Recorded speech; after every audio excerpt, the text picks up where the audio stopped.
اليوم سأخبركم حول تربية الأولاد. تربية الأولاد والذرية وإصلاحهم أمر قام به الأنبياء قبل وجود الذرية وبعد وجودها، وقد بين لنا ربنا تبارك وتعالى دعاء زكريا عليه السلام في القرآن: رب هب لي من لدنك ذرية طيبة إنك سميع الدعاء.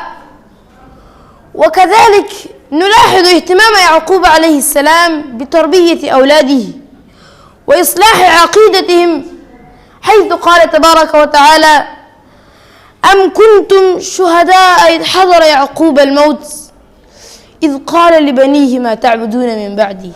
وهذا يعني أن الأنبياء كانوا يهتمون بتربية أولادهم وإصلاح أعمالهم وعقائدهم وأخلاقهم في حياتهم، بل حتى قبل موتهم.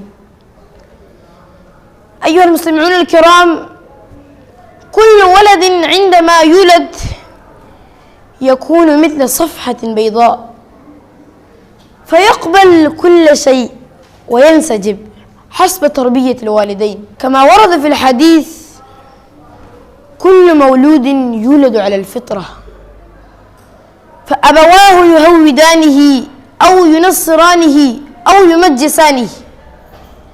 ومعنى الحديث أن الصبي يكون على فطرة الإسلام حتى يتغير بتربية الآباء المنحرفة. ثم إذا نربي الأولاد في إطار خطوات تجعلهم صالحين فهذا سينفعنا نحن في الدنيا وفي الآخرة. لذا قال النبي صلى الله عليه وسلم: إذا مات ابن آدم انقطع عمله إلا من ثلاث: صدقة جارية، أو علم ينتفع به، أو ولد صالح يدعو له.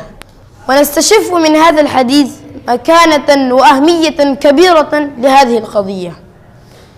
أيها المستمعون الكرام، التربية ليست مقصورة على تربية الجسم والاهتمام به من إصابة الأمراض والأسقام، بل يجب على الآباء أن يلاحظوا الجانب التربوي والإخلاقي والروحاني أكثر من الجانب البدني، لأن الخلل في الجسم أو إصابة أي مرض يفضي إلى إنهاء الحياة الدنيوية. أما الخلل في الجانب التربوي والروحاني يشكل خطورة على حياتنا الأخروية والدائمة الذي لا ولي فيها للإنسان سوى أعماله. نسأل الله تبارك وتعالى أن يرزقنا الاهتمام بتربية الأولاد وإصلاحهم.